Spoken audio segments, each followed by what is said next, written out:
Okay, this is gonna be a long video. I am on my walk and I'm reflecting and I'm having thoughts of thoughts that I would normally have, but I'm trying to figure out a way that I can more clearly express to the ladies. This applies to all ladies. So this particular thing is gonna have nothing to do with race.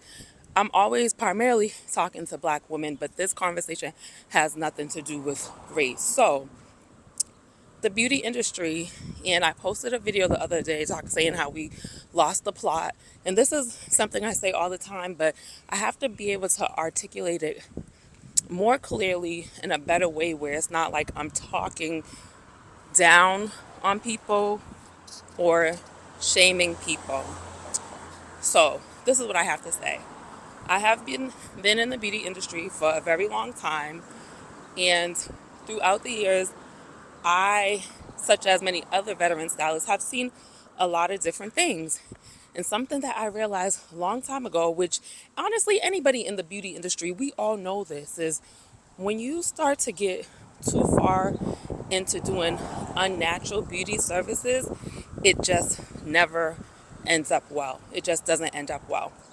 So that's why when I tell you guys, like, oh, the braids and the crochets, and honestly, sometimes even the installs and those type of things, when you make that your everyday go-to look and you do them consistently over time, it just takes a toll on your hair.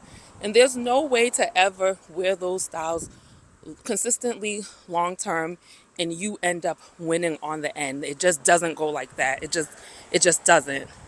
So, with that being said, what I tell people is I understand we are women. We want to always look beautiful. We want to always feel beautiful and be able to embrace ourselves and feel confident. So I understand that. But I have to emphasize the and stress the point of taking care of who you naturally are. So with certain cosmetics, I think it's okay to get your installs, your braids, your bundles, your crochets, whatever else falls in that list. It is okay to do those services when you do them occasionally. And even I would even throw edge control in that category too. As much as I really do hate edge control for sake of point of the video, even edge control, I'm like, I hate edge control, but it wouldn't be that bad if people knew when to stop using it. Those products are for occasions. It's your birthday, you have an event, you want to do something elaborate. That's occasionally. So, anyways, let me try to stay on topic. So, we have turned styles that are supposed to be occasional hairstyles, and I would even say like the avant-garde, as I said in my other video, and all these colors, the purples and blues. And don't get me wrong, I love color, it's fun, but when you do these things constantly on your hair, if you do it on your natural hair, you have to realize that your hair is going to be compromised to an extent. When you do it on the wigs and the installs, that's okay, that's for fun. But I'm like, when are we going to draw the line between this is for fun and this is just like my everyday hair? When and the only time I this is really truly a factor is when it is negatively affecting somebody or destroying their hair or destroying their strands, traction, alopecia. So it's like if you're doing something and you see it's not good or well for you, for your hair, and you keep doing it, that's when it's like, okay, we lost the plot. That purple install was supposed to be a fun, beautiful hairstyle for your birthday, but now you're trying to make your birthday every day. Your birthday is not every day. You don't if it is destroying your hair, you don't need to do that every day. If you want to do it properly with a permanent color through a professional hairstylist, that could be an option, but now you have to make sure that you're a committed client. But anyways, let me stay on track. Like I said, this is going to be long, but let me stay on track.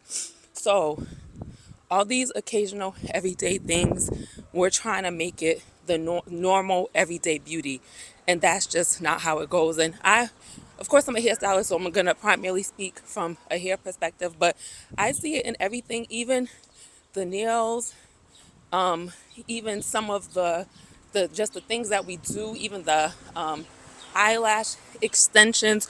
Those things are fine in moderation, but not like a all the time thing, because even if you're somebody who constantly gets certain services done on your nails, you know that over time your nails wear thin. You put your hand in the light and you go, ugh, you feel that burn in the light, like what is going on? So I'm not, and the thing about it too is, remember, I'm saying all this stuff, but this is not to take away from any market or any business that exists, because there's a whole market of women who want to have their natural hair nails done, catered to. They would even be consistent clients, and you can still charge them because they'll appreciate. Once you give a good service, you're going to make your money, right? So because some people think, oh, there's less money in natural nails, but not if you're really giving people a quality natural nail service. You can find ways to monetize that. That's the point I'm trying to say. You can monetize that, and then you could even still offer the gels and extensions and dip. You can still offer those things, but you kind of tell your clients, like, okay, it's your birthday, it's your wedding, it's the holidays, it's Valentine's Day, it's Mother's Day, it's whatever day. You go ahead and get your full set, or your build set. I don't know, the names of things change. You get your set. But after this set, we're gonna take it off and we're gonna get you back into your regular every 3 to 4 week basic manicure appointment. That's all I'm saying. But this is like, if you care about about the natural, if you care about the natural integrity of somebody, if you care about the body, even the eyelash, like I said, the eyelash, you get your full set for those occasions. But then now, when it's like everyday life, let's go back to doing your regular eyelash care, or let me, or use mascara, or use maybe a strip lash if you have like you still want some enhancement, but you don't need necessarily a full set. But anyway, so those are just different examples in different industries, because once you get so far gone and you lose the plot in anything, you almost become like a slave to it. Like, you have no choice but to do it. So bring it back to here.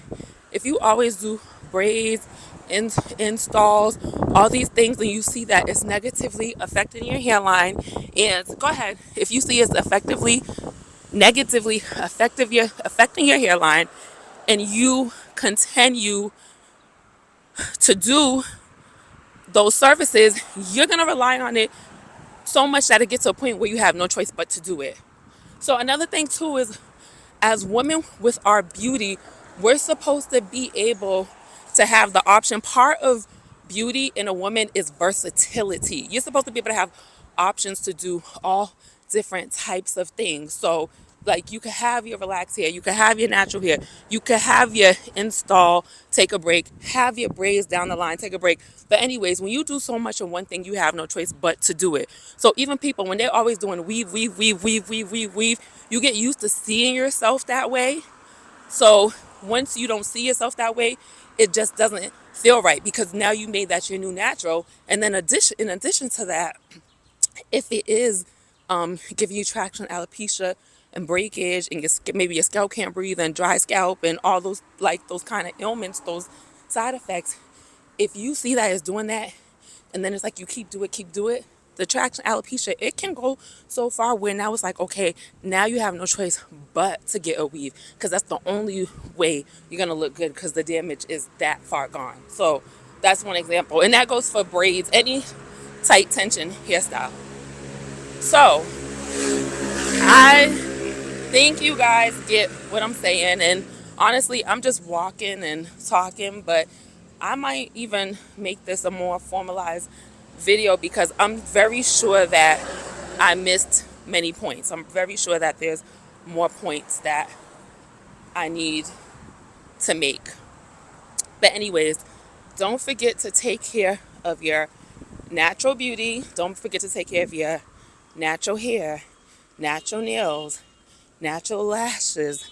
your natural, your skin routine, and making sure you're eating proper. And that's a whole nother, honestly, this goes so many ways, because you got to make sure that you're having a great balanced diet that works for your body type, for you and your body, you know.